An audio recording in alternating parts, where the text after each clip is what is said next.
পৃথিবীর গভীর সমুদ্র আর অজানা জঙ্গলে লুকিয়ে আছে এমন সব প্রাণী যাদের অস্তিত্ব আমরা কল্পনাও করিনি। কেউ স্বচ্ছ দেহে রংধনুর আলো ছড়ায়, কেউ আকার বদলে শত্রুকে ভয় দেখায়, কেউ আবার শত বছর হারিয়ে থেকেও হঠাৎ ফিরে আসে। প্রকৃতি যেন প্রতিদিনই আমাদের সামনে নতুন রহস্য উন্মোচন করে, আর প্রতিটি রহস্যই আরও অবিশ্বাস্য। চলুন দেরি না করে শুরু করা যাক। কম্ফ জেলি। 2013 সালে ভারত মহাসাগরের গভীরে এক অদ্ভুত প্রাণী দেখা যায়। প্রায় 3750 ফুট নিচে কাচের মতো স্বচ্ছ এক প্রাণী ভেসেছিল। অন্ধকার পানিতে তাকে দেখা যাচ্ছিল না, কিন্তু সাবমেরিনের আলো পড়তেই সে ঝলমল করে উঠল। তার শরীরের ছোট ছোট সিলিয়া রংধনুর মতো ঝিকিমিকি করছিল। বিজ্ঞানীরা পরে জানালেন এর নাম কম্ফ জেলি, সিটেনোফোর পরিবারের এক আশ্চর্য প্রাণী। আরও অবাক করা ব্যাপার হলো, সাবমেরিন কাছে যেতেই প্রাণীটি শরীর ফুলিয়ে আকার বদলে নিল। এটা কি শিকার ধরার কৌশল নাকি আত্মরক্ষার উপায়? বিজ্ঞানীরা এখনও নিশ্চিত নন, তবে দৃশ্যটা ছিল সত্যিই জাদুকরী। গালপারিল। গভীর সমুদ্রে লুকিয়ে আছে এক অদ্ভুত প্রাণী, তার নাম হলো গালপারিল। হাওয়াইয়ের কাছে ক্যামেরায় ধরা পড়েছিল এই আশ্চর্য প্রাণীটি। সাবমেরিন কাছে আসতেই এই প্রাণীটি হঠাৎ মাথা ফুলিয়ে বড় বেরোনের মতো হয়ে গেল। চোয়াল ছড়িয়ে এমন এক গোলাকার রূপ নিল যেন সিনেমার কোনো ভয়াবহ প্রাণী। আসলে এটা আক্রমণ নয়, শুধু শত্রুকে ভয় দেখানো বা বিভ্রান্ত করার এক অন্যতম কৌশল। ফুলে গেলে ইলকে অনেক বড় দেখায়, আর একটু পরেই আবার স্বাভাবিক হয়ে যায়। গভীর সমুদ্রে বেঁচে থাকার জন্য এমন অদ্ভুত কৌশলই তাদের ভরসা। হাইড্রোজোয়ান। 2018 সালে ইবি নাউটিলাস দলের ক্যামেরায় ধরা পড়ে এক রহস্যময় প্রাণী হাইড্রোজোয়ান। এর শরীরে স্বচ্ছ নলিকা রয়েছে, যেগুলো চাকার স্পোকের মতো সাজানো। আলো পড়লে সেগুলো ঝলমল করে ওঠে, মনে হয় যেন আতশবাজির রঙিন বিস্ফোরণ থেমে গেছে মাঝ আকাশে। এটি নিজ আলো তৈরি করে না, বরং সাবমেরিনের আলো প্রতিফলিত করে। তখন তার শরীরে ফুটে ওঠে গোলাপি, হলুদ আর সোনালি আভা। এটি 1909 সালে সর্বপ্রথম ক্যামেরাবন্দি হয়, এবং ওই মুহূর্তটাই ছিল এক বিশেষ সৌন্দর্যের অভিজ্ঞতা। কোদালদন্তি তিমি। শত বছরেরও বেশি সময় ধরে কোদালদন্তি তিমি ছিল সমুদ্রের রহস্য। বিজ্ঞানীরা শুধু হাড় খুঁজে পেতেন, জীবন্ত তিমি কেউ দেখেনি। 2010 সালে নিউজিল্যান্ডের সমুদ্র কিনারায় ভেসে ওঠে দুইটি তিমি। ডিএনএ টেস্টে জানা যায় এগুলা কোদালদন্তি তিমি। প্রথমবার বাস্তবে দেখা মেলে এই বিরল প্রাণী। আর 2024 সালে আবারও নিউজিল্যান্ডে পাওয়া গেল 5 মিটার লম্বা এক পুরুষ তিমি। এবার বিজ্ঞানীরা শুধু গবেষণাই নয়, সংরক্ষণেরও উদ্যোগ নিলেন। যাই হোক, একসময়ের কিংবদন্তি মনে হওয়া এই তিমি এখন সত্যি প্রমাণিত। Asian unicorn. এশিয়ান ইউনিকর্ন বা শাওলা গল্পের মতো আগুন ফোটায় না, পরীর মতো দৌড়ায় না। এটি নীরবে হাঁটে কুয়াশাচ্ছন্ন বন ও পাহাড়ে। 1992 সালে শাওলার শুধুমাত্র একটি শিং পাওয়া যায় এক শিকারীর কুঠিরে। 2013 সালে ক্যামেরায় ধরা পড়ে, তবে জনসংখ্যার নিশ্চিত প্রমাণ এখনও নেই। তার সাদা মুখ আর স্বতন্ত্র শিং দিয়ে শাওলা বেঁচে আছে আমাদের কাছে কাল্পনিকভাবে। Giant glass স্পঞ্জিস। সমুদ্রের গভীরে সব আশ্চর্যতা আলো ছড়ায় না, সাঁতার কাটে না। কিছু আশ্চর্য কেবলই স্থির থেকে থাকে। সেপ্টেম্বর মাসের 2024-এ আমেরিকান সামোয়ার কাছাকাছি এক অভিযানে দেখা মেলে বিশাল কাচের স্পঞ্জ। এগুলো দেখতে নরম হাতে তৈরি পাত্রের মতো। আসল বিষয় হলো, স্পঞ্জের খালি কক্ষে কয়েক ডজন ছোট স্নেল বাস করে। বিজ্ঞানীরা মনে করেন স্পঞ্জ স্নেলকে সুরক্ষা দেয়, আর স্নেল স্পঞ্জকে পরিষ্কার রাখে। এই স্পঞ্জগুলো হেক্সাক্টেন্ডেলিডা শ্রেণীর, যা মহাসাগরের গভীরতম ও চরম পরিবেশে বেঁচে থাকে। হাউস সেন্টিপেড। হাউস সেন্টিপেড দেখতে ভয়ঙ্কর, কিন্তু আসলে উপকারী। এটি রাতে সক্রিয় ও বাড়ির পোকামাকড়, রিচ, টার্মাইট, পিঁপড়ে খায়। শিকার ধরার জন্য এর বিষাক্ত পিঞ্জার থাকে। এটি মানুষকে কামড়ায় না, বাথরুম বা বেসমেন্টের আর্দ্র জায়গায় থাকে।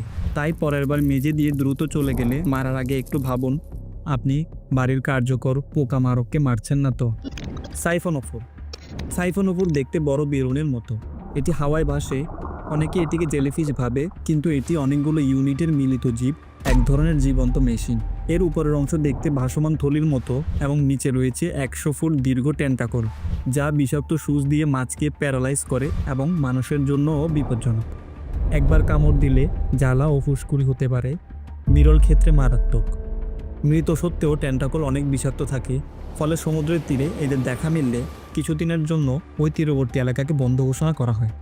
কাটলফিশ। কাটলফিশ আসলে মাছ নয়, এরা অক্টোপাস ও স্কুইডের আত্মীয়। এদের মধ্যে সবচেয়ে অবিশ্বাস্য অংশটি হলো তাদের ত্বক।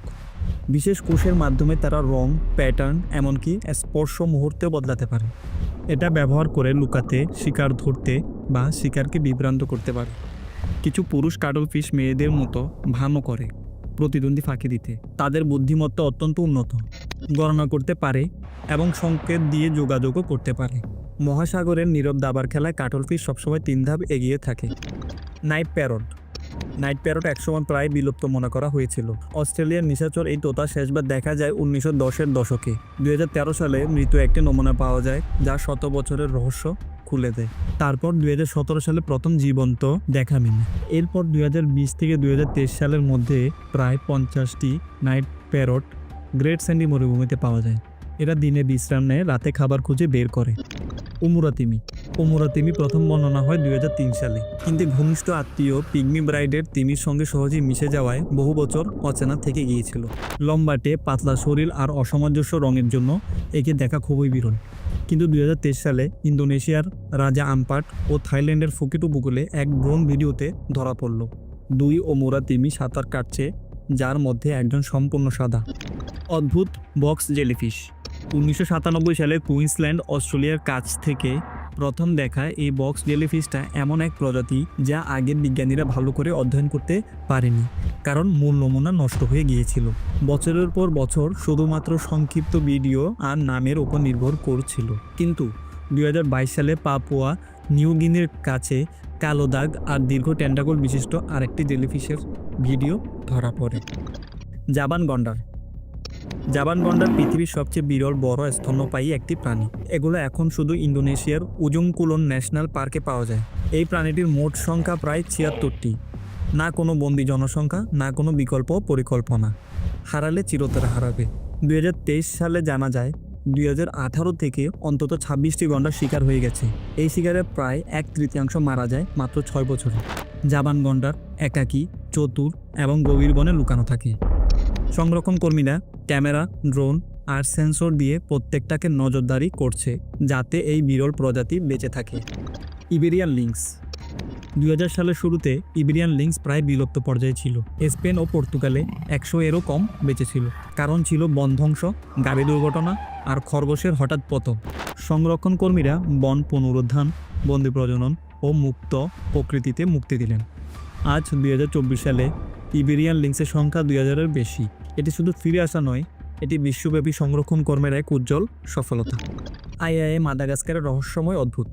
আইআইএ দেখতে খুবই ভয়ঙ্কর। এটি শুধুমাত্র মাদাগাস্কারে পাওয়া যায় এবং পৃথিবীর সবচেয়ে বড় নিশাচর প্রাইমেটের মধ্যে একটি। একে এক ধরনের জীবন্ত রিল বলা হয়। গ্রামবাসীরা এটিকে মৃত্যুর বার্তা মনে করে মেরে ফেলে। বন ধ্বংসের সঙ্গে মিলিয়ে এই প্রজাতি এখন সংকটাপন্ন।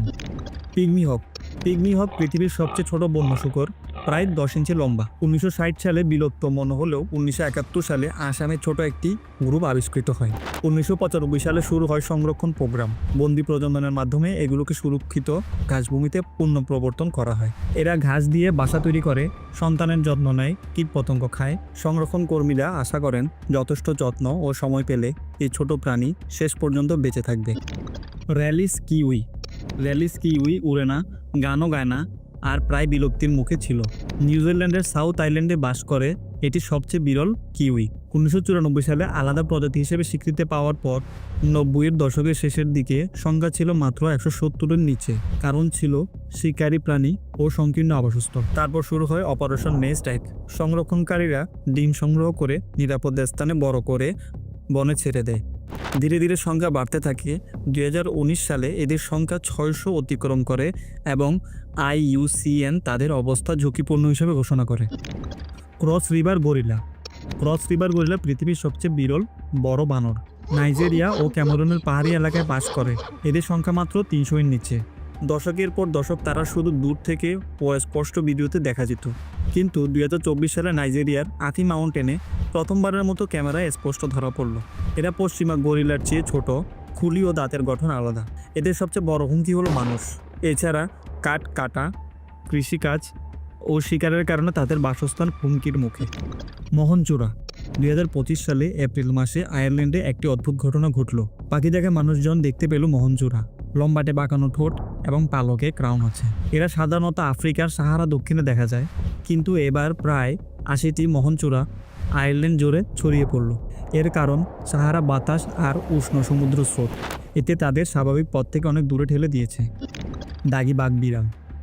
দাগি বাঘবিড়াল মসৃণ দাগযুক্ত বন্যবিড়াল, 20 শতকের মধ্যে হারিয়ে যায় ইউএস থেকে। 1972 সাল থেকে বিপন্ন প্রজাতি হিসেবে সুরক্ষা দেওয়া হচ্ছে। এখন মাত্র কয়েকটি দক্ষিণ টেক্সাসে বেঁচে আছে, কিন্তু 2024 সালের জুনে আরিজোনার আটোসা পর্বতমালায় ট্রেল ক্যামেরাতে স্পষ্ট দাগি বাঘবিড়াল ছবিতে আসে।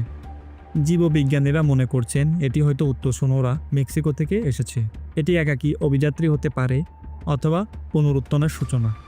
অবশেষে প্রমাণ হলো অরণ্যের পৃথিবী এখনও রহস্য আর বিস্ময়কর জীবনের অগণিত গল্প বুকে ধরে রেখেছে।